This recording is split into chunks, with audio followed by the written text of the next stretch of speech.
Vamos esperar só uns 2, 4 minutos para chegar mais gente, já vão começar já, tá, pessoal?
Boa noite.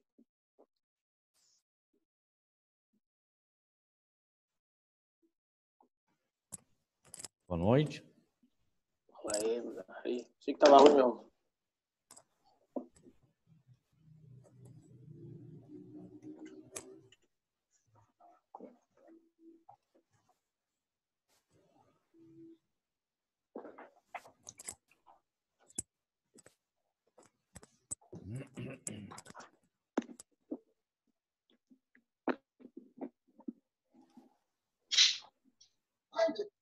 Não.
Bom, pessoal, boa noite para todo mundo. Boa noite, boa noite. Vamos retomar, então. Boa noite aí, galera. Boa noite. Então, pessoal, nossa disciplina... Opa, deixa eu arrumar aqui. Nossa disciplina encerra quarta-feira agora, né? Dia 8. Tá? Sexta-feira agora, dia 3, que passou, a gente encerrou a parte teórica de fundição. Então, qual é a programação? Até para a gente se organizar melhor, que sobrou um pouquinho de tempo. Vamos tirar o dia hoje para fazer uma revisão de fundição. E amanhã, às 7, a gente faz a prova final. E aí a programação é, no último dia, eu só passar para vocês, né, as notas, a frequência, a finalização da disciplina. Ok? Ver se tem alguém solicitando aqui. Não? Então, nossa prova de fundição vai ser da página 65, como indicado aqui, até a página final, a página 100. Ok? Então, seguindo aqui na página 65, aqui começou contando a história, né, da fundição. Então, se a gente, vamos fazer comentários, né, que é interessante. Aqui, por exemplo, está um cadinho, manual de material refratário, né, que recebeu o metal líquido do forno e está vazando, né, para dentro de um molde aqui, que não está dando a entender aqui qual é o tipo específico.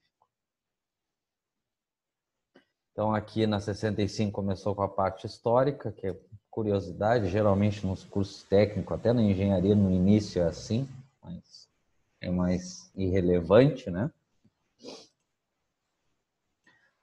Aqui seguindo, na página 66, no decorrer da disciplina, a gente viu vários defeitos, né? Isso daí a gente vai detalhando.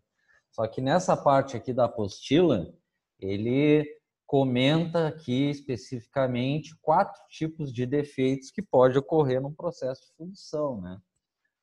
A cristalização, a contração de volume, concentração de impurezas e desprendimentos de gases, né? Então, na cristalização, o que a gente viu na cristalização? Que a velocidade que vai resfriando o metal líquido dentro do molde, ele varia ali, né? O que a gente viu? Que nas paredes ele resfria mais rápido e no miolo da peça demora mais para resfriar, né? Então, dependendo da velocidade de resfriamento, o grão pode ficar muito grande. Então, o que a gente viu em relação a grão? Isso aí depois vocês vão detalhar muito em materiais, mas esse princípio vocês já têm que ter. Quando pensem que o material, né, independente se é ferroso ou não ferroso, né, vamos pensar num aço comum, ele é formado por moléculas, ou seja, por grãos, né? Quanto maior o grão, ele começa a ficar com umas partes sem material por dentro, assim. Ele fica poroso. Então, quanto maior o grão, o material tende a ser poroso. Ou seja, como se fosse um queijo suíço, né? Então, tem que se evitar a todo custo que o material, que o grão fique muito grande, né? Para não ficar poroso. E quanto menor o grão, melhor para o material, maior a resistência mecânica, né? Então, além da variação, o que a gente viu aqui na 67? Aqui são imagens de ensaio metalográfico, né? Que essas partes, por exemplo, em preto é carbono puro, a branca aqui esses contornos aqui é o tamanho do grão. Então, o que a gente vê aqui? Né? Que tem partes da peça que o grão é maior, tem partes da peça que o grão é menor. Aonde, como é que a gente sabe, tem uma noção aqui do tamanho? Por causa aqui, ó, do contorno do grão. Ok? E outra coisa, a gente sempre pensa que o material tem que ser homogêneo, ou seja, todo igual. Na prática não ocorre isso, principalmente na fundição. Então, não vai ficar igual os tamanhos do grão com o posicionamento dele. Então, o que diz? Que ele tende, né, a ficar mais uniforme, menor no centro, porque ele demora mais para resfriar. Ok? Então, em relação à cristalização é isso, é a influência do resfriamento ali, principalmente nas paredes do molde, que resfria mais rápido, que a alteração do tamanho do grão e em relação à distribuição do tamanho do grão em relação ao miolo da peça. Né? Então, o que a gente viu? Quanto maior o tamanho do grão não é bom, porque tende a ficar poroso e perde resistência mecânica, pode trincar, né? E aqui a gente analisou, né, a relação de contorno de grão, ok? Eu vou seguindo, pessoal. Qualquer coisa vocês me interrompam. A segunda, que é importante, é a contração de volume. Então, o que a gente viu? O que é a contração de volume na fundição? Que tem que ser considerado no projeto, tanto da peça como do molde, que depois que a peça resfria dentro do... A peça recebeu o metal líquido dentro do molde, depois que ela resfria, ela diminui de tamanho. Quanto? Em função do material. Aí entra a experiência da empresa. Aí a gente viu aqui é só livro, né? Vocês podem se basear por aqui. O ferro fundido tem uma redução de tamanho de 1%, depois resfria. O cinzento nodular, essa aqui. O alumínio, 6%. Aços, carbono de 2,18 a 2,47 e ligas de cobre-níquel de 8 a 9%. Então, essa é a primeira coisa que vocês têm que tomar cuidado, né? Então, o que eu falei? Que o desenho da peça tem que ser separado daquele desenho convencional que vocês sabem. Tem que ser feito um desenho para fundição, porque a peça vai ter que ser maior, porque depois que resfriar ela vai diminuir. Ok? Então, a gente viu... Deixa eu fazer aqui um rabisco aqui.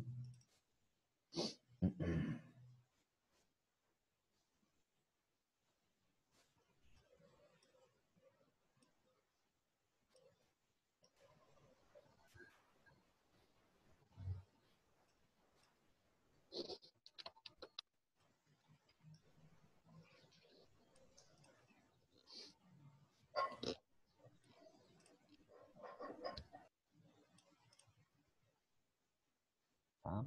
Vamos imaginar um cubo qualquer, né? Aí, vamos chamar que cada medida pode ser X, né? Tem uma altura, um comprimento X e uma largura X. Ou seja, as três medidas são iguais dessa peça, né? Então, vamos considerar que aqui é as dimensões internas do molde. Ok? Então, deixa eu pegar aqui um exemplo. Vamos fazer ferro fundido cinzento, 1% de redução. Ok? Então, se a gente pegar no primeiro exemplo, ele é chamado de fofo, é o termo popular, cinzento.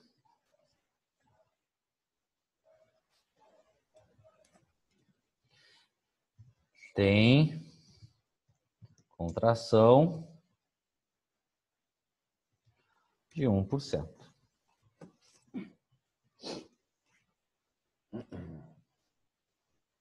Se a gente considerar que no molde a distância da peça está vamos considerar 450 milímetros. Então, a parte interna da peça tem 400 de comprimento, 450 milímetros de comprimento, 450 de altura, 450 de largura.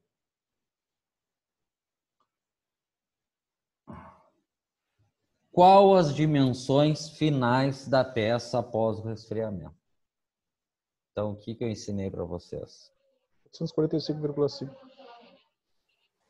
Deixa eu pegar aqui. Então, vai entrar o metal líquido aqui, o ferro fundido cinzento no molde, quando resfriar ele vai diminuir. Então, a letra é indiferente, né? Pode colocar aqui um L maiúsculo. Então, vai ser os 450 milímetros. Só um minuto que tem gente solicitando aqui, os atrasados. Oh, já me atrapalharam. Menos 1% dessa medida. Aí tem várias formas na matemática para fazer, mas tu pode fazer 1%, é 0,01 vezes os 450. Né? Então, o que significa isso? Então, a peça, a medida final da peça, que ela vai diminuir na contração, é 450 milímetros menos o 1% daqueles 450 milímetros. Então, o Milton calculou aí, né, Milton? Quanto deu? Deu 445,5. Não, desculpa. É isso aí, tá certo. Então, Se quiser confirmar a conta, fiz de cabeça. Alguém discorda do Milton? É isso que vocês têm que saber. Não é só em relação à prova, qualquer coisa. Né? Então, teria que ser dimensionada essa peça, né? Para ser 450, ela vai ter que ser bem maior, né? Aí tem que ser calculado em função lá da porcentagem de contração. Mas, vamos fixar aqui. Se eu tenho um molde que as medidas é 450 milímetros, quando eu colocar esse ferro fundido cinzento como um líquido aqui dentro, vazar, né? Depois que resfriar, ele vai diminuir. Quanto?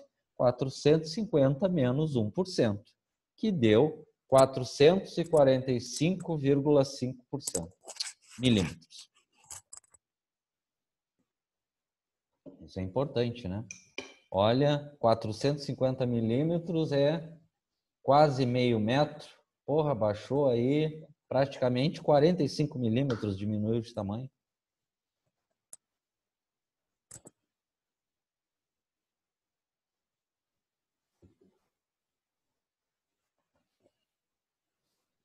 Ok? Alguma pergunta sobre isso?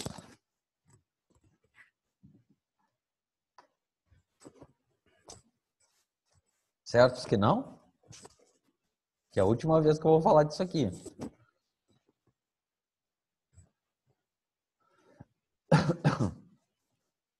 Então, vou seguir, então.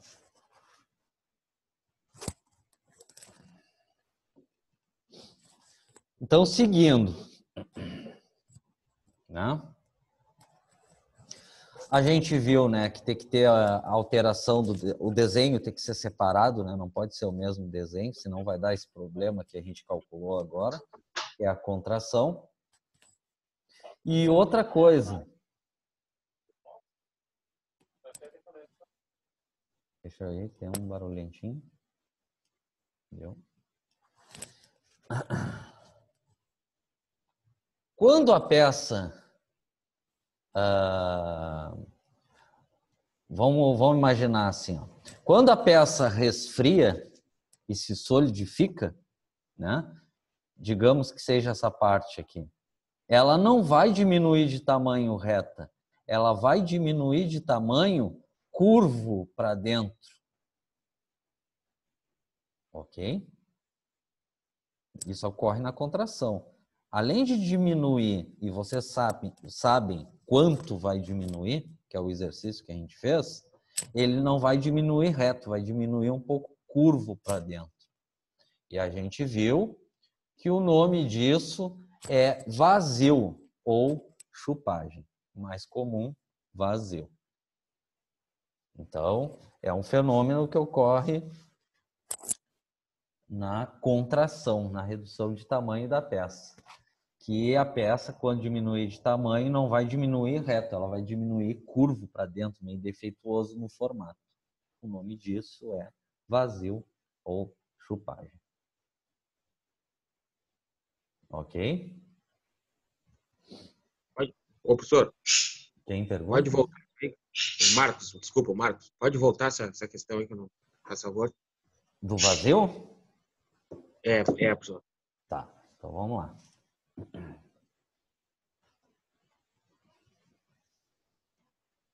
Peraí, deixa eu botar a tua imagem aqui que tu tá perguntando. Marcos.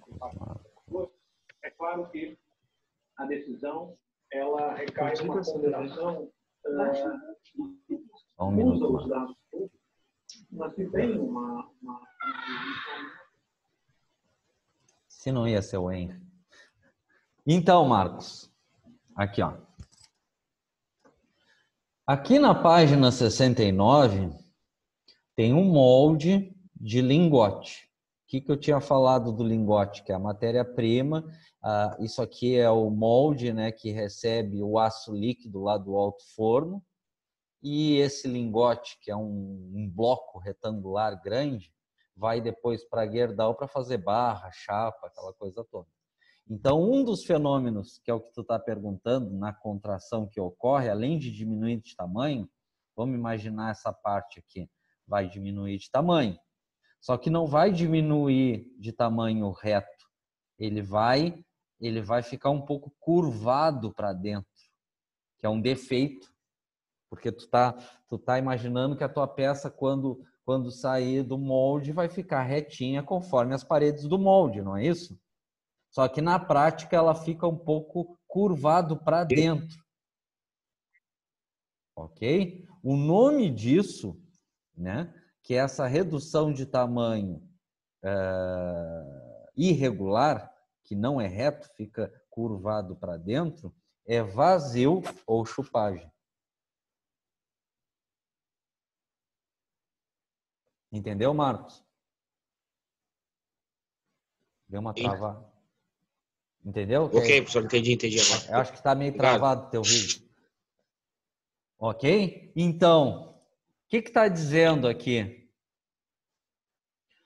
Uma das formas de melhorar um pouco isso, aí é complexo, né? Tem que ser feito todo um estudo, né, do setor de engenharia, né? Tu pode variar o material, né, do molde, por exemplo, em algumas partes, se refratário, ele diminui um pouco o resfriamento. Mas o principal é isso, que além de diminuir de tamanho, que é a contração, que vocês sabem em quantos milímetros vai diminuir em função do material, vamos dizer assim, a gente viu também que essa redução não vai ser reta conforme as paredes do molde, ela vai ser um pouco curvada para dentro. E o nome disso é vazio ou chupagem. Ok?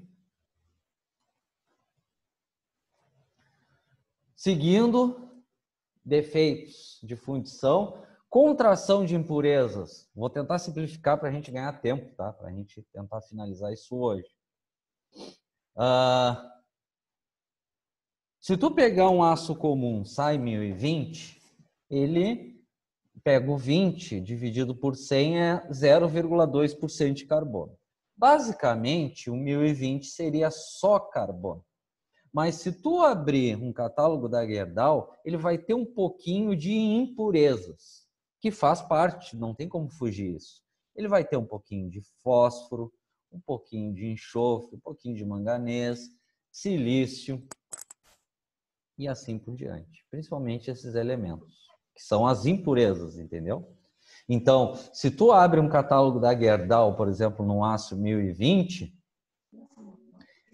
vai ter essas impurezas, mas tem que ter um limite, senão vai prejudicar o aço. E aí a Gerdau vai dizer, vai ter de tanto a tanto enxofre, tanto a tanto por cento de enxofre, vai ter tantos por cento de manganês, de silício e assim por diante, que é o limite máximo ou mínimo que vai ter isso aqui sem comprometer o 1020, por exemplo. Então, tem que ser tomado cuidado na fundição também essa concentração de impurezas. Por quê? O primeiro fenômeno, que é o que está demonstrando aqui na página 70, é essas impurezas, por isso que o nome é concentração de impurezas.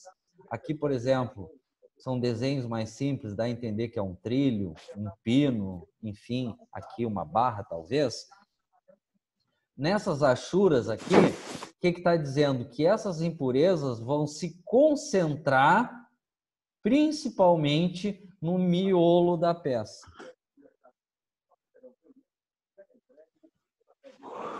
Além de repente, aumentar essas impurezas. Mas o principal é isso.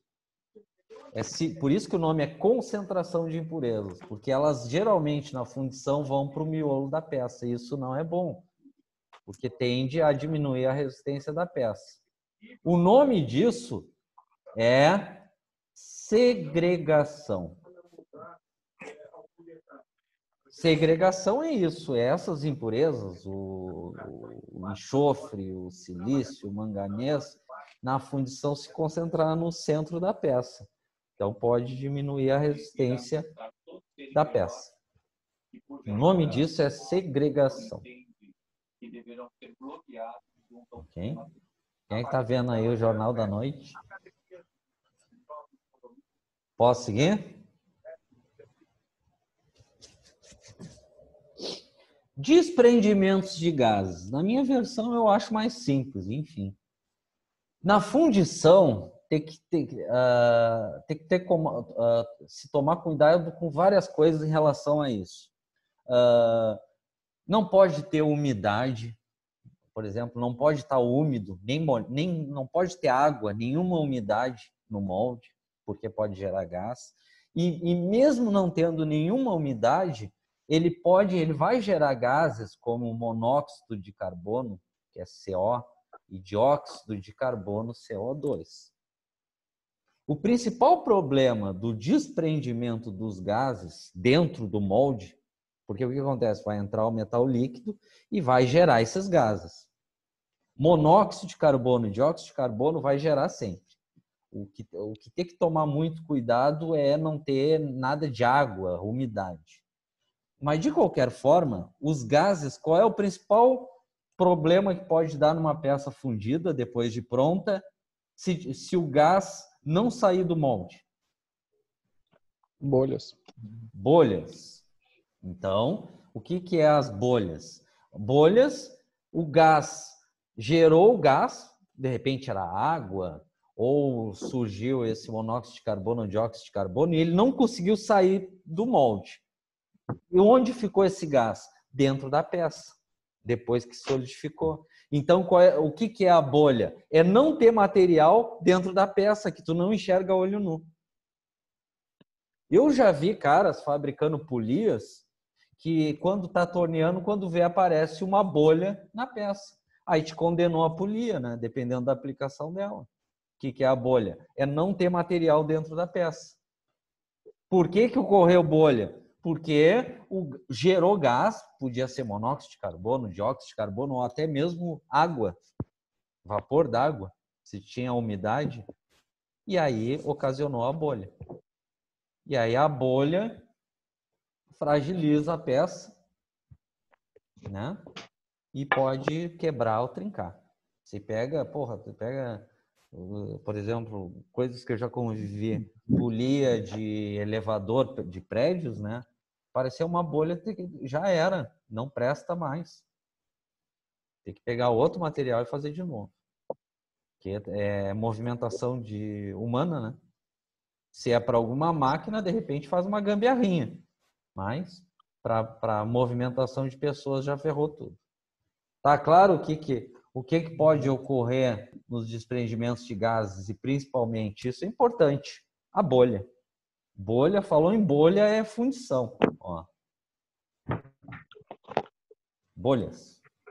Aqui diz, na superfície da peça, o principal, o mais complicado não é na superfície da peça, ela está dentro da peça e tu não enxergar. Esse que é o problema.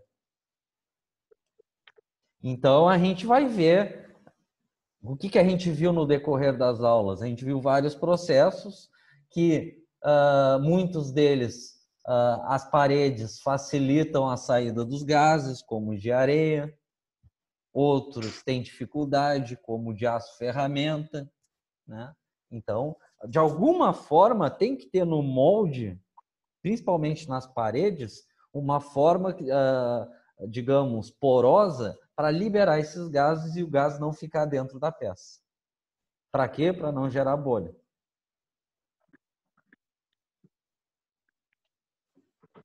Ok?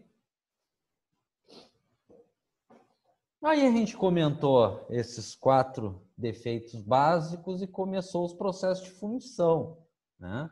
Aqui só citando, né, o que a gente viu. O que são esses 4? Que não é processo de fundição. É como é colocado o metal líquido. Quem coloca o metal líquido dentro dos moldes? Qual é o acessório que vaza metal líquido dentro do molde? O cadinho. O cadinho.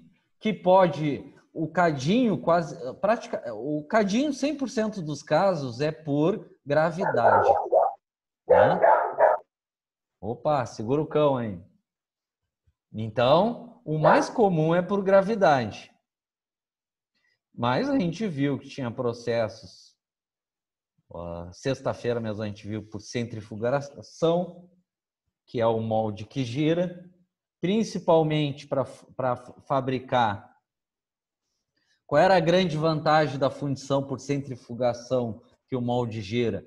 A principal vantagem era para fazer tubulação de ferro fundido. Por quê?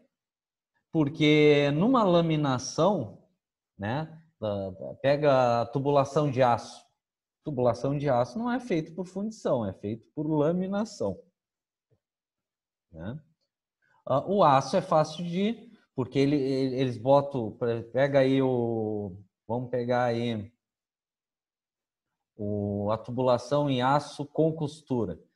Eles têm uma tira de aço, os laminadores vai curvando, curvando, curvando e depois é soldado, né, por uma solda contínua lá, elétrica, tá? E aí faz o cordão de solda. Só que o grande problema do ferro fundido é que tu não consegue dobrar ele se quebra. Então o único jeito de fazer, dos principais jeitos de fazer tubulação de ferro fundido é por fundição de centrifugação, que é o molde que gira. Assim que a gente comentou, né? Porque, refletindo, qual é os principais defeitos de um processo de fundição?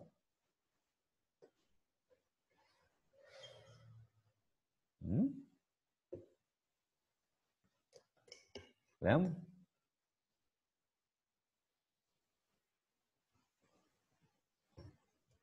Ninguém?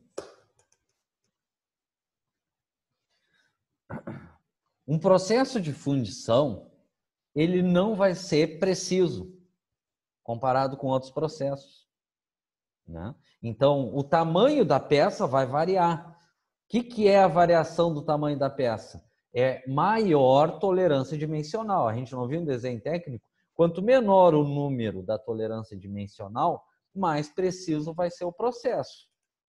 Quanto maior o número da tolerância dimensional, menos preciso é o processo. Então, um dos principais defeitos da fundição é falta de precisão.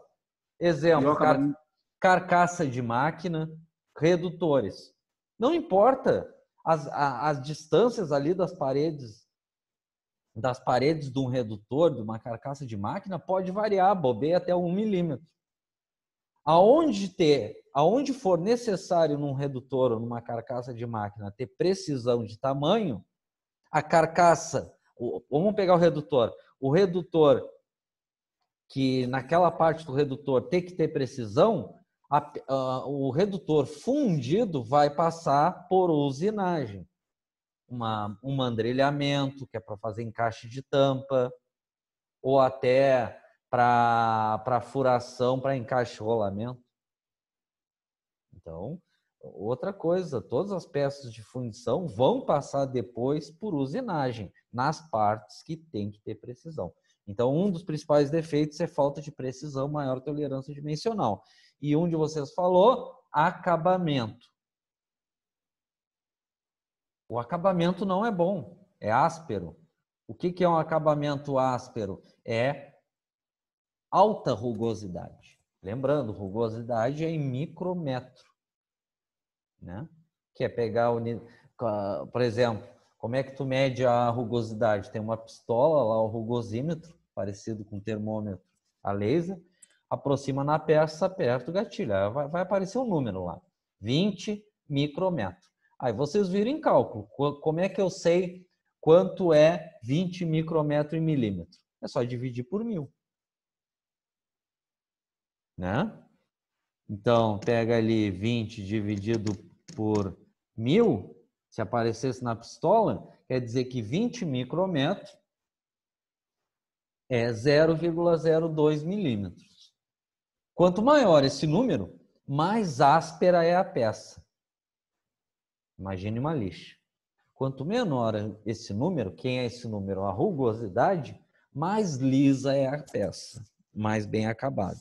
Então, o segundo principal defeito da fundição é o acabamento, ou seja, a rugosidade é alta. Só que é igual tu pensar nos redutores e na carcaça de máquina. Onde não influencia ali o acabamento e o tamanho, não importa, pode ficar aquilo áspero mesmo. Só que aonde tem que ter precisão, tem que ser usinado, mandrilhado, retificado, enfim. Ok? Aí a gente fez comentários, além de ser considerado, eu vou agilizar um pouco, porque já são quase 20 para as 8. Comentários, outros comentários nos projetos da peça, que se tu pegar essa peça, não pode ser reto, porque tu não vai conseguir, dependendo do processo, retirar o modelo ou retirar a peça. Então, as peças têm que ter inclinações. Para quê? Para a extração, tanto do modelo quanto da peça, depois de pronto. Então, é o que está dizendo aqui, ó. Evitar cantos vivos. Não adianta botar só um raio de curvatura na peça. Considera essa peça aqui, ela tem um canto vivo. Não adianta só pôr um raio de curvatura aqui, ó, tá dizendo ainda não recomendado, porque vai ser difícil de tirar a peça do molde ou o modelo. Aqui tá dizendo bom, mas ainda não é o ideal. Então, sempre que necessário, fazer inclinações. Para quê? Para tanto retirada do modelo, dependendo do processo, como retirada da peça pronta no molde. Aí tem que ser analisado lá em função do projeto. Tá? Aí a gente viu que na fundição, partes pequenas da peça, né? O metal líquido tem dificuldade de chegar ali, né? Então, a gente viu no final da disciplina que o sob pressão, a entrada do metal líquido sob pressão é justamente para sanar isso, né? Porque o cilindro vai empurrar o metal líquido para preencher tudo. Então, o que está dizendo nessa parte aqui na 73, na página 73? Tem que considerar, né? Aí entra a experiência da empresa de fundição. Quando tu projetar os tamanhos da tua peça, né? Aí entra a experiência da empresa. Não pode... A de alumínio, por exemplo, tu está fundindo alumínio. Se está fazendo fundição em areia, por exemplo, teu orifício tem que ser no mínimo 3,17, no máximo 4,76 milímetros. Né? Então, outra coisa que vocês têm que tomar cuidado no projeto da peça para fundição, os tamanhos das partes da peça. Nas grandes não importa, nas pequenas. Ok?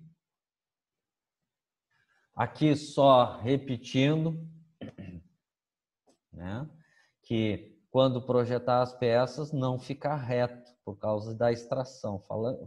Quando eu falo extração, é retirada tanto do modelo quanto da peça do molde. Fazer inclinações, aí entra a experiência da empresa de fundição. Aqui só, né? O que a gente viu? Quem é o modelo?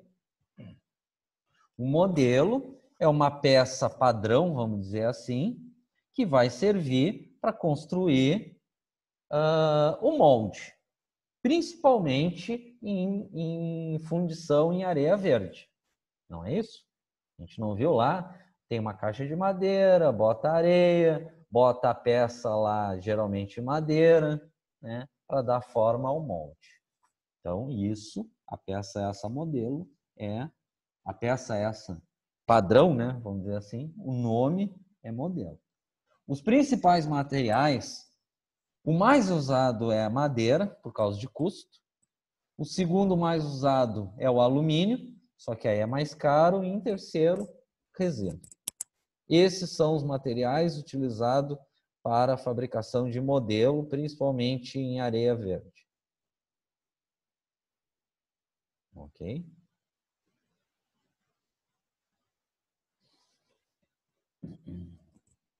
Aqui, só outra recomendação no projeto da peça. O que a gente viu da página 75? Quando, digamos que essa peça tem essa saliência aqui, né? E no molde em areia tem um molde inferior e um molde superior.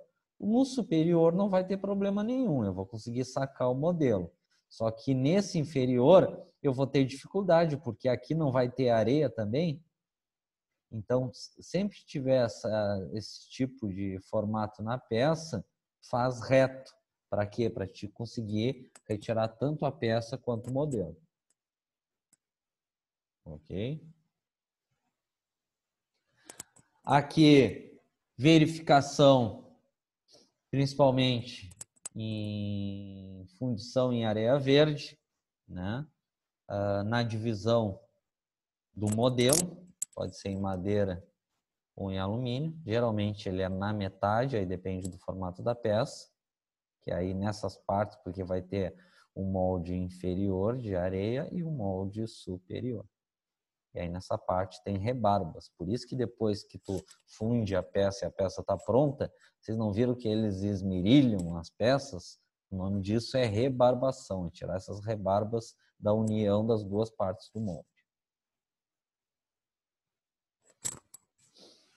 E a gente viu que um dos acessórios, além do modelo usado nos processos de fundição, é o macho. Se tu pegar a fundição em areia, digamos que essa peça vai ter que ter um pré-furo, que vai ter que ser menor, porque depois de pronta a peça fundida, vai ser o usinado. Então, para te fazer esse pré-furo na fundição, tu vai fabricar, por exemplo, um macho, que é uma espécie de um cilindro, que tu vai fazer com uma espécie de areia especial, depois vamos comentar. E aí, depois que tu fez o molde em areia e retirou os modelos, por exemplo, de madeira, tu deixa lá dentro do molde o macho, para quando entrar o metal líquido, essa parte não preencher com metal e depois que solidificado, ficar o furo. Esse acessório é chamado de macho. É só para furo? Não, é para qualquer parte da peça que tu queira, né, que não tenha material. Tu vai utilizar macho. Aí aqui só conceitual, né, que num molde vai ter o alimentador, geralmente um funil na parte dele, que vai vazar, entrar pelo cadinho metal líquido e geralmente vai ter outras entradas, né, para um melhor preenchimento. E aí o molde, propriamente dito, o que é o molde? É o recipiente que vai receber o metal líquido, né, para formar a peça. E aí a gente viu, né, nas aulas, na classificação dos processos de fundição. Nos processos que os moldes são destruídos, né, E os modelos, não. Então, a gente viu que a fundição em areia, depois que termina a fundição, tu quebra o molde, a areia, e retira a peça e reaproveita o modelo. Assim como fundição em casca, fundição em gesso, fundição em cerâmica. E a gente viu que, em alguns casos, além de tu destruir o molde, tu destrói também o modelo, o da cera perdida e a moldagem plena. E por último, que a gente viu na disciplina, os moldes permanentes, principalmente coquilha, que é em aço-ferramenta, fundição sob pressão, que é como é colocado o metal líquido dentro do molde, por cilindro hidráulico, por centrifugação, que é o molde que gira, e aí no final lá da sexta-feira que a gente viu lá o lingotamento contínuo, né? Que é muito raro de fazer, porque geralmente a Gerdau faz por laminação, fabricação de barras, vigas, enfim.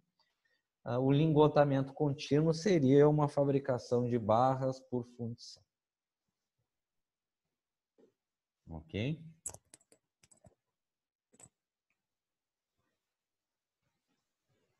Na página 78,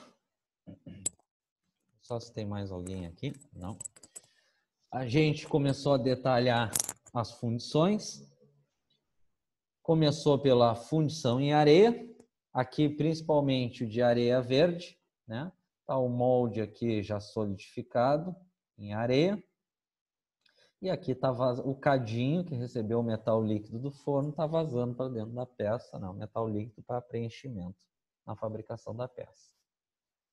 A gente viu algumas características, né, da fundição em areia, mas uma das principais é a permeabilidade. O que significa o molde ser permeável?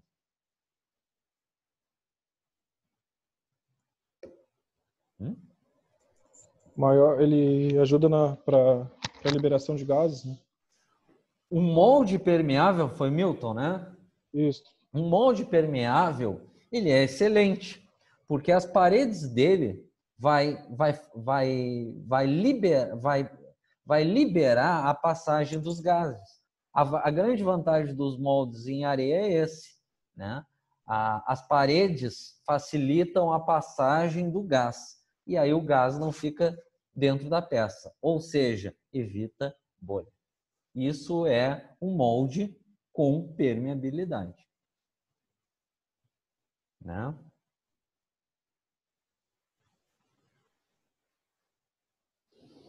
Aí a gente comentou, né?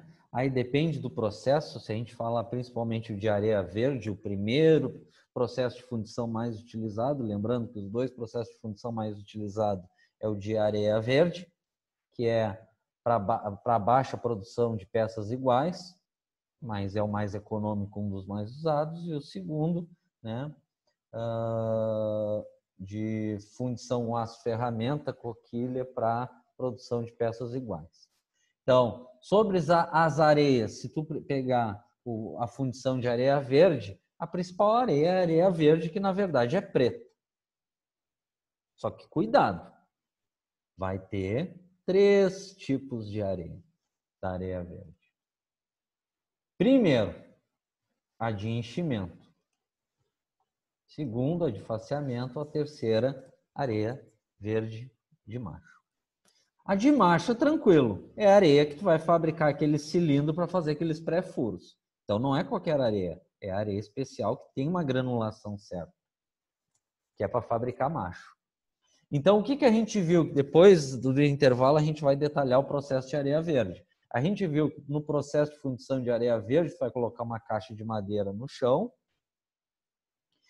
vai colocar o modelo, geralmente em madeira, no centro, encostado no chão, no centro da caixa, e vai começar a colocar areia e compactar. Qual é a primeira areia que tu vai colocar em contato com o modelo? A de acabamento. Não existe essa areia. De faseamento, acabamento. Misturando os processos. Difaceamento, cuidado. Por que tu coloca primeiro a difaceamento? A difaceamento, o grão é menor, então vai deixar a peça com acabamento melhor. Só que ela é mais cara. Então, tu vai colocar primeiro a areia de faceamento, que é cobrir, né, o modelo de madeira. Depois que tu cobriu o modelo de madeira, tu tem que economizar dinheiro. Então, tu usa outra areia para terminar o preenchimento da caixa, o de enchimento, que é uma areia com um grão maior e mais barata. Tá claro?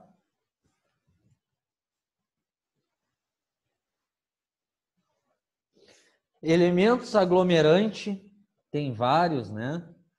O principal que vocês têm que saber é que muitos dos moldes, dependendo do processo, eles vão se... Depois que tu compactou essa areia, vamos pensar num processo mais simples de areia verde, ele vai ter que se solidificar o molde, essa areia, né?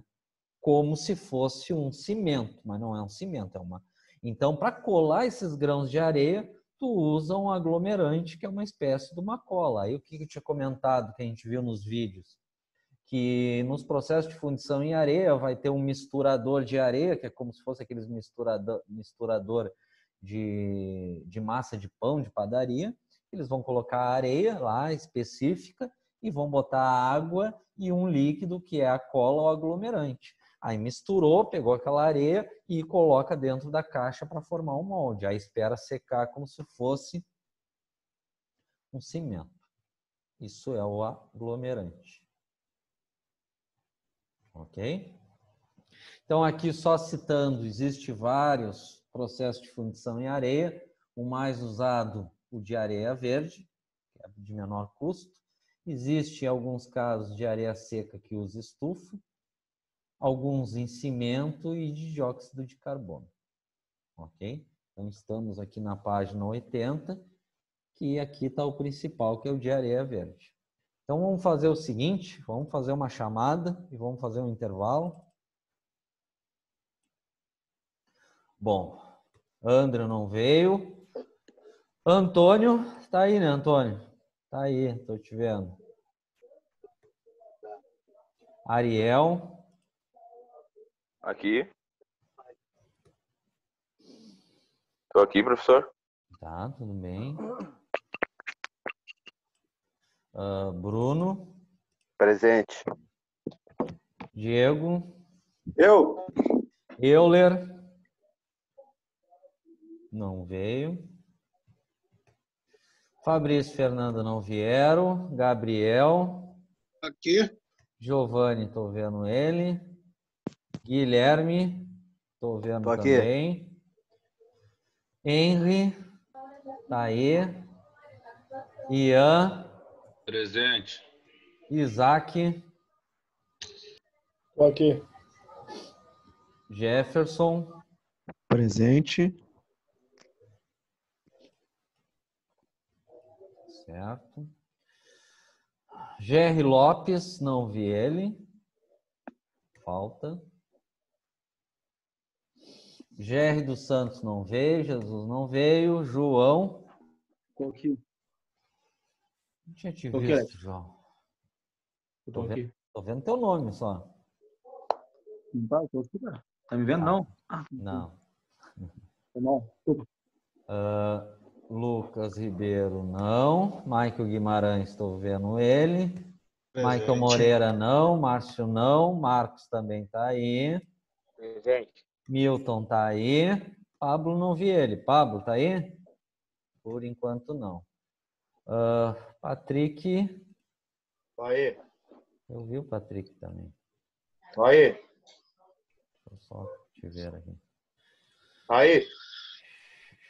Calma, só um minuto. Deu.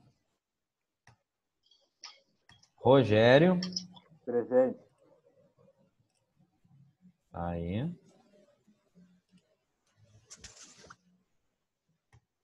E Alexandre Carvalho Presente. tá aí também.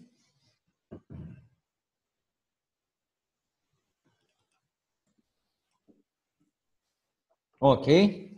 São 5 para as 8, 8h15 retomamos, tá, pessoal? Até as 8h15.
Bom, pessoal, retomando.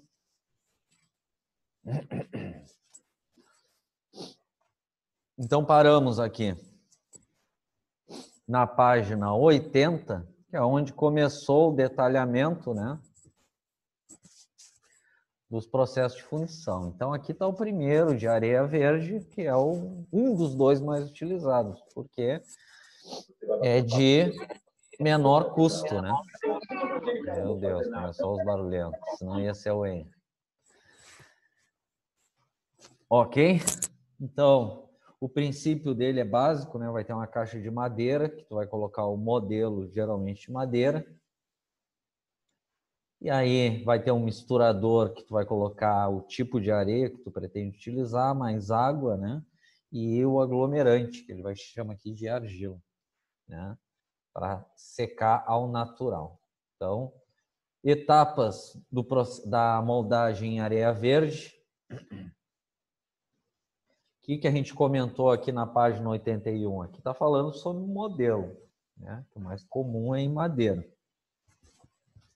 Tu pode até fazer um modelo inteiro. Aqui está uma peça, aqui uma perspectiva isométrica, né? Onde aqui que está indicando que o diâmetro aqui superior é menor que o diâmetro inferior, né?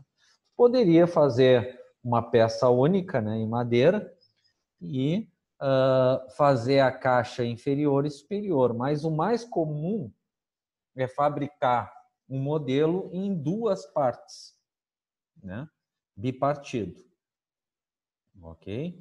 E na fabricação do molde, na compactação da areia, se houver macho, tu tem que colocar lá os machos só para ficar uns canais, uma espécie de furo cilíndrico para encaixe do macho depois que tu retirar o modelo. Então, o que a gente viu? A empresa vai ter uma parte lá com um piso liso, vai colocar uma caixa de madeira sem fundo.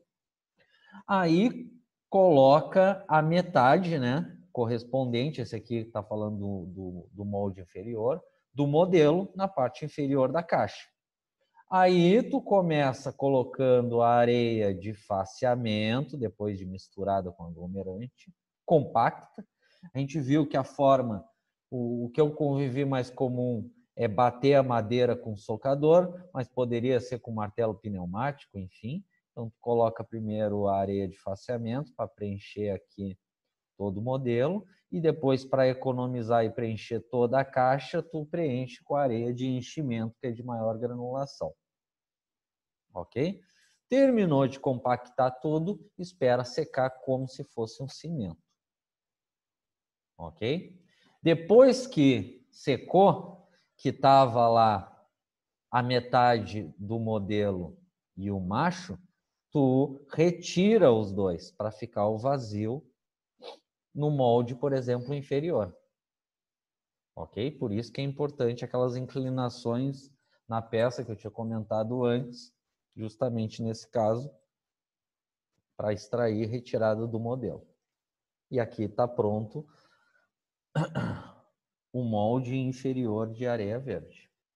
Tu vai fazer o mesmo procedimento do superior, vai pegar a metade do modelo correspondente do molde superior, com a única diferença que tu vai colocar umas espécies de cilindros, né, de areia também, que é pros alimentadores, que é por onde vai entrar o metal líquido, né, na parte vazada da peça. Ok? Mesmo procedimento que eu falei antes. Retirou o modelo, o macho e os pinos alimentadores, né? Tu faz uma espécie de um escariado, né? Que é para ficar uma espécie de um funil de entrada nos alimentadores. Por que alimentadores? É a alimentação principal, geralmente em cima da peça, e outra lateral para uma melhor distribuição. Aí entra a experiência da empresa de fundição. Ok? Assim como eles vão ter que raspar, enfim, aí como se fosse retirar material, né? para fazer a entrada aqui do outro alimentador no inferior, que é o que está dizendo nessa imagem aqui. Depois que pronto os dois moldes, né, o inferior e superior, tu coloca e secos, né, tu coloca uma caixa em cima da outra e grampeia as caixas, né? A partir daí, tu vaza com cadinho um metal líquido para dentro do molde, nos dois orifícios, espera secar, solidificar, e aí, como eles vão tirar isso aqui? Eles tiram os grampos e quebram toda a areia para retirar a peça. Por isso que é molde destrutivo. Ok? O da areia verde tem a desvantagem que não dá para ser peças grandes, porque senão quebra a areia, não tem resistência para segurar peças grandes, né? Mas é um dos dois mais utilizados. Tá claro? Aí aqui vantagens, desvantagens, né? Dos processos de fundição é o de pior acabamento, né? Maior tolerância dimensional e mais áspero por causa da areia, mas é o mais utilizado, principalmente em polias. Só que tem essa limitação que não dá para ser peça grande, porque senão quebra o molde. Aí, na página 84, a gente viu outros processos de fundição em areia. Por que que tem outros? Para justamente sanar o defeito do areia verde. Então, a gente viu o de areia seca, que usa o tipo de areia, a forma de fabricar os moldes é a mesma, só que depois que tu compactou a areia, né, ela não vai secar ao natural. Tu tem que colocar numa estufa, geralmente é uma estufa elétrica, para fazer, né, a secagem, né? Eles chamam a curagem. Quando fala curagem, é secar o molde para finalizar ele. Qual a grande vantagem do areia seca estufada? Ele consegue fundir peças mais pesadas, peças maiores. Mas não é o mais utilizado. A vantagem dele é essa, peças maiores. A gente viu o de areia com cimento, utiliza areia também. Outro que é para peças pesadas e maiores, né? O do cimento tem maior dificuldade de permeabilidade, de escape dos gases, mas é bastante utilizado, né, para peças pesadas grandes. Só que tem a desvantagem de tu tem dificuldade de quebrar o molde, né, para a retirada das peças. É um outro tipo. Assim como a gente viu, que é um processo, de certa forma, química, né, que usa lá, que é o processo do dióxido de carbono, né? Mesmo princípio de fabricação, só que quando misturar areia, né, tu vai usar um aglomerante que o nome é silicato de sódio, e no processo de fabricação do molde, tu usa o gás dióxido de carbono, CO2. Né? A vantagem dele, dos de areia, é um dos de melhor acabamento e peças grandes também, e pesadas. Ok? Então, esses processos de areia, esses três últimos é para peças mais pesadas. Ok? Aí entra a experiência da empresa e o estudo econômico, se é viável ou não, né? Mas uma coisa eu garanto, o mais usado é para peças menores daqui de areia verde. Tá? Só que todos esses processos têm pouca precisão, né? Varia o tamanho da peça, ou seja, tem maior tolerância dimensional. Então, a gente viu que tinha outros aqui, que é de areia também, só que é de precisão, né? Que a tolerância é melhor. Preciso nunca vai ser, né? Onde tu quer precisão na fundição, tu tem que passar por usinagem depois. Mas existe uns de melhor tolerância dimensional. Então, a gente viu, por exemplo, o de casca, tá? Que ele é mais caro, né? Mas vai valer a pena quando a empresa tem encomenda de muitas peças iguais. Então, o que ele tem de diferente? Tu vai ter que fabricar uma placa com as duas metades do modelo, geralmente em aço, provavelmente aço ferramenta. Então, no caso do de casca, o modelo, que é o que está dizendo aqui, não vai ser em madeira nem alumínio, vai ter que ser de um aço ou aço ferramenta, provavelmente. Por quê? Depois que tu fazer essa placa com as duas metades da peça, né, tu vai colocar ela numa parte lá, porque o processo é todo automatizado, num reservatório, essa placa do modelo, como se fosse uma bitoneira. E aí esse conjunto vai girando e aqui dentro dessa, digamos aqui, bitoneira, tu vai colocar a areia correspondente, né? E o aglomerante, a cola. E à medida que gira, a areia vai se grudando, né, no modelo, formando uma casca. E daí que veio o processo. Tá? Depois que formou a casca, tu retira o modelo, aqui é articulado, né? E extrai o molde. Aqui tu não vai extrair o modelo, tu vai extrair a casca, que é o molde, né? Então, geralmente, para fabricar um molde, tu vai ter que fazer duas cascas para uma se unir à outra. Ok? Depois que tu fez esse procedimento e formou a casca, para dar uma resistência mecânica, tu tem que colocar numa estufa para dar a secagem final, que é o que está dizendo aqui. Essa aqui é a secagem, a cura, né? Que é a finalização do aquecimento por estufa. Provavelmente aqui por resistência elétrica. Ok? Depois que formou as duas cascas, tu une e vaza para dentro, né? Por gravidade no cadinho, um metal líquido para fabricar a peça. E a gente viu, né, que deu exemplo até no vídeo, né, em fabricação de virabrequim, né? Que aí é um processo de fundição lá de precisão. E aonde nas partes do virabrequim tem que ter maior precisão ainda, aí vai passar por um processo de torneamento e retificação depois. Ok? Esse é o primeiro dos processos de fundição de precisão por areia. Tá? E aqui tá as duas cascas com os alimentadores e aqui o cara com cadinho, né, vazando por gravidade o metal líquido. O segundo que a gente viu por precisão é o cera perdida. Ele é muito bom para a linha de produção, que é o que a gente viu no vídeo, de muitas peças iguais, né? Só que lembrete, né?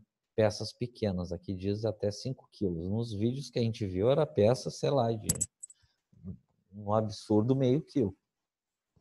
1 quilo no absurdo. Então, o cera perdida é interessante para muitas peças iguais, né? Onde, lembra que a gente viu lá que eles estavam fabricando um molde que fabricava, eu chutei por cima, que não dava para contar, né? Por baixo, 200 peças em cada molde. Né? Então, o que a gente viu, qual era o princípio do processo? O processo é cera perdida. Então, a empresa é um processo caro, né? Por isso que não é um dos mais usados, né? Primeiro tem que fabricar os modelos, que vai ser em cera, né? Então, o que está dizendo? A empresa vai ter que mandar fabricar uma matriz em aço ferramenta, aonde vai vazar para dentro cera líquida, depois solidificou, abre, sai a peça, o modelo pronto. O que está dizendo aqui? Como é um processo de fabricação seriado, né? Tu pode colocar uma haste de cera e unir por aquecimento, né, várias peças ao mesmo tempo.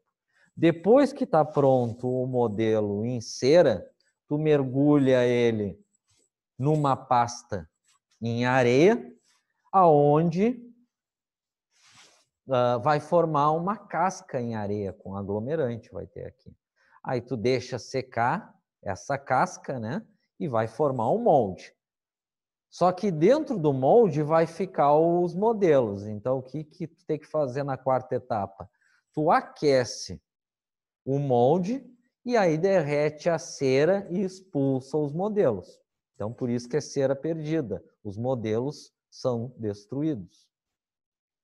Depois que aqueceu o molde e derreteu a cera e expulsou os modelos, tu vaza para dentro, geralmente por gravidade, um metal líquido pelo cadinho, né? E depois que solidificou e resfriou o metal líquido dentro do molde, tu quebra todo o molde de areia. Aí vai estar a peça pronta, aí é só tu separar as peças e rebarbar, esmerilhar. Falou em rebarbar e esmerilhar. Tá claro aqui? Cera perdida, segundo de precisão. Tanto o molde quanto o modelo são destruídos. Interessante para produção de muitas peças iguais, pequenas. Aí a gente viu que tinha em gesso, que era mais curiosidade, que ao invés da areia, de certa forma até um pouco de areia, mas é uma espécie de um gesso com aglomerante, que o grande defeito é que era pouco permeável, né? Tem mais probabilidade de bolhas, mais interessante para não ferrosos, né? Quem são os não ferrosos? Todos os materiais, exceto os aços e os ferros fundidos. Os ferrosos são aços e ferros fundidos. Todos os aços, todos os ferros fundidos são os ferrosos. Os não ferrosos são todos os outros. Bronze, alumínio, cobre e assim por diante. Né? Aí aqui só comentou 2 processos, né? Para deixar mais poroso o gesso, justamente para quê? Para expulsar os gases e diminuir a chance de bolha.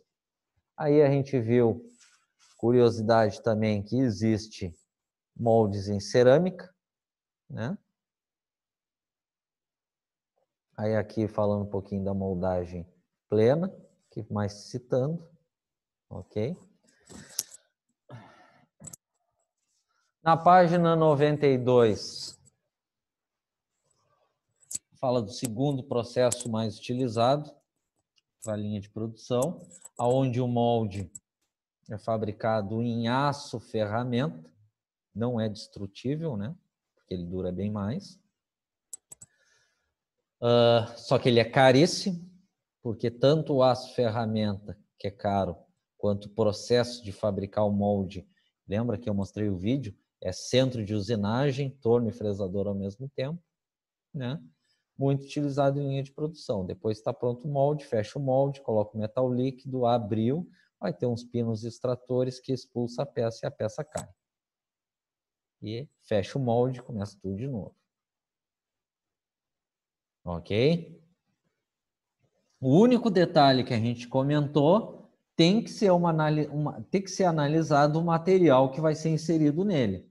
Porque metais que a temperatura de fusão, olha o comentário que eu estou falando, por isso que é vago, né? Metais que a temperatura de fusão é maior que o material do molde, o aço ferramenta, não dá para fazer nesse processo, porque senão vai derreter o molde. Já metais que a temperatura de fusão é menor que o material do aço ferramenta, dá para ser feito nesse processo. Tá? Lembrando, só é o termo mais utilizado do material dele, né, em matrizaria, aço ferramenta. É um aço liga, tem vários tipos, mas se fala aço ferramenta. Falou de aço ferramenta, é matrizaria, molde de fundição, matriz de estamparia, né, chaparia de carro, por exemplo, injeção de plástico e assim por diante. Ok? Aí a gente viu que em casos especiais dá para fazer um molde de materiais mistos. Por quê? Uma vantagem do molde permanente de aço ferramenta é que no resfriamento da peça, além do acabamento ser melhor do que de areia, né, que é menos áspero, ele diminui o tamanho do grão quando solidifica o material. Então, moldes de aço ferramenta diminuem o tamanho do grão da peça solidificada. Quando tu diminui o grão de uma peça solidificada, o que acontece com a peça?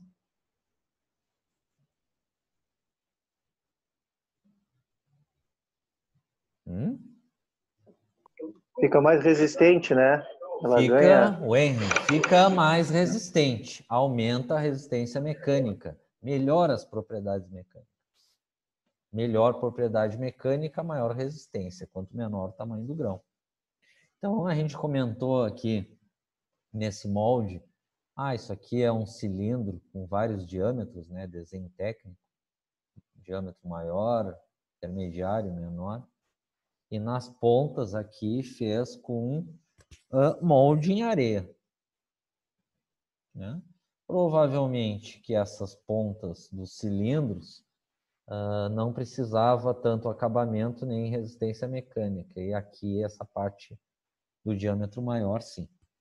Maior precisão e maior resistência mecânica. Claro que aqui, só isso aqui não está pronto. Provavelmente esse diâmetro maior ia ter que passar por uma usinagem depois. Tá claro? Aí dizendo vantagens e desvantagens, né,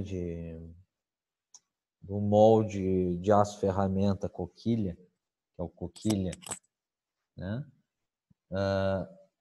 Um dos que tem o melhor acabamento superficial, menos rugosidade, menos áspero, que tem menor tolerância dimensional, ou seja, é um dos mais precisos no tamanho da peça. E, no caso, melhora um pouco, né? Pouca coisa, as propriedades mecânicas, porque diminui o tamanho do grão. Só que, das desvantagens, o principal é o alto custo, porque o ferramental é muito caro, assim como no processo. Tem que valer muito a pena, tem que ter encomenda de muitas peças iguais. Ok? Então, até aqui a gente viu processos onde o metal líquido entra por gravidade. Então, a gente viu na aula de sexta-feira, finalizando, até a nossa revisão hoje, existe outros, fundição sob pressão. Então, o princípio básico que vai ser colocado o metal líquido, aqui tem uma matriz coquilha de aço ferramenta, uma esquerda e direita, geralmente a esquerda é fixa. É vazado o metal líquido nessa área e vai ter um cilindro hidráulico que vai empurrar, pressionar o metal líquido para dentro do molde. Qual a principal vantagem? É melhor distribuição, é acesso nos orifícios pequenos da peça, o sob pressão. Só que é um processo caríssimo porque é de automação. Aí, por exemplo, depois que se solidifica a peça, o cilindro recua e a parte direita do molde abre e os pinos extratores, né, forçam a extração da peça e a peça cai. E aí fecha o molde automatizado e aí começa tudo de novo. Aí a gente viu que tinha processos de câmara quente, né, que tinha um recipiente que o metal líquido é pré-aquecido e aí o cilindro vai pressionando o metal líquido, né, sob pressão para dentro do molde. Mesmo princípio. E aqui de câmara fria, a única diferença é que não tem câmara pré-aquecida. É o mais comum, vaza o metal líquido para um reservatório e a haste do cilindro pressiona o metal líquido para dentro do molde de aço ferramenta. Nesse caso aqui em aço ferramenta, tá? Coquilha. Sob pressão, existe. Aqui não é um processo de fundição, é uma das formas de como inserir, vazar o metal líquido para dentro dos moldes. O processo de fundição aqui é o de aço ferramenta coquilha. Só que nesse caso, o metal líquido, ao invés de ser por gravidade, é sob pressão, com auxílio de um cilindro hidráulico. ok? Aí nas vantagens.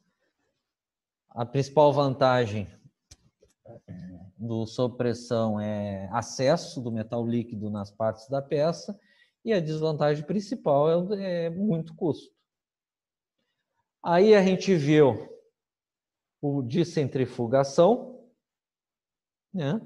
O metal líquido, falou em centrifugação, o molde, geralmente em aço ferramenta, gira, como se fosse uma bitoneira. O metal líquido é inserido para dentro e, por causa do giro, ou seja, força centrífuga, o metal líquido tende a ir para as paredes. Uma das principais utilidades que tem, que eu comentei, é para tubulação de ferro fundido, porque tu não consegue fazer por laminação tubulação de ferro fundido.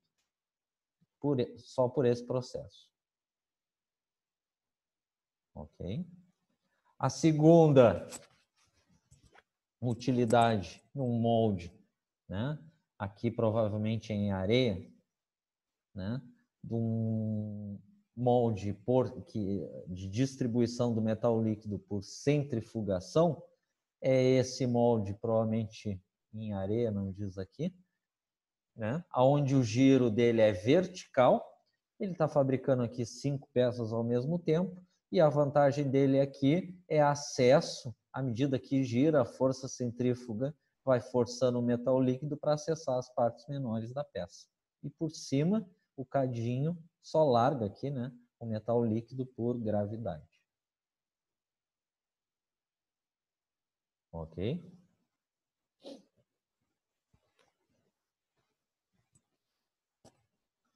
Aqui, curiosidade. E aí, o último, que foi a finalização da aula de sexta. Nunca vi isso, mas enfim. Aí tem que ser analisado. Quem sabe barras de ferro fundido? Ó, pensei numa utilidade. Porque a tubulação de ferro fundido não é inviável fazer por laminação, que é o mais comum dos aços, que a Gerdau faz. Então, provavelmente, tem que ser feito fundição contínua para fabricar barras de ferro fundido, que não consegue por laminação, né? Aí diz aqui, ó, quadradas, barras quadradas, retangulares, hexagonal. Provavelmente barras de ferro fundido. Aparece muito, né? Barras redondas para polias, às vezes tem, caríssimas, né? Diâmetros grandes. Né? Então, o que demonstrou aqui nessa imagem? É inserido metal líquido. Vamos supor que seja um ferro fundido cinzento numa barra redonda. O cadinho vaza aqui por gravidade o metal líquido. Vai ter um forno para manter o metal líquido aquecido. Aqui vai afunilando e entrando o metal líquido, que vai ter um trocador de calor para ir solidificando o metal líquido. Um trocador de água, né? Entrada e saída de água, para resfriar mais rápido aqui o metal líquido. Aí vai formando a barra, e a barra de ferro fundido vai percorrendo. E vai passando por laminadores, né? Como se fosse cilindros, né? Que vai dando forma, se a gente pensar numa barra redonda, que, sei lá, cada 2 metros, porque é diferente, né? A gente está acostumado a matéria-prima de aço, vamos falar só de barras, tubulação e vigas, o comum é 6 metros, né? Para aços. Falou de outros materiais, é comum comprar barras de 2 metros, porque é muito caro, né? Então, barras de ferro fundido, alumínio, né? Mesmo que a empresa tenha muito dinheiro, né? O comum, ninguém vai pedir, eu quero uma barra de alumínio de 6 metros, o comum é 2 metros, só se ter extrema necessidade. E aí vai cortando aqui, por serra, de repente alguma espécie de serra contínua, ou que comentou aqui na apostila, até por oxicorte, oxigás. E aí vai armazenando a empresa.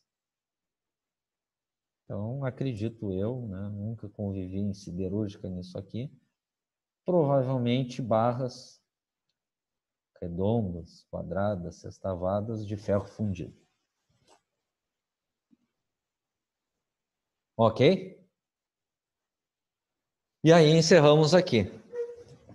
Alguém tem uma pergunta? Não. Toma, mas eu tô programado, hein? 8h46, viu? Alex, a prova amanhã, como é que vai ser o estilo dela? Vai passar, vai fazer Amanhã online? amanhã às 7 da noite eu explico tudo. Tá, Milton. Beleza. A gente deixar para amanhã isso. Nenhuma pergunta? Então vamos finalizar a chamada. Eu? Não, tô respondendo a chamada. Quem foi perdido? Foi o Diego? Quem? Foi. Respondendo a chamada. Pra variar. Não reconheci tua voz, Diego. Bom, Antônio tá aí, que eu vi ele. Ariel. Aqui, professor. Bruno. Presente. Diego não veio. É doido, que isso? Euler não veio. Fabrício não veio. Fernando não veio. Gabriel. Tô aqui. Giovanni, tô vendo. Guilherme. Tô aqui. Henry tá aí. Ian tá Presente. aí. Isaac. Aqui.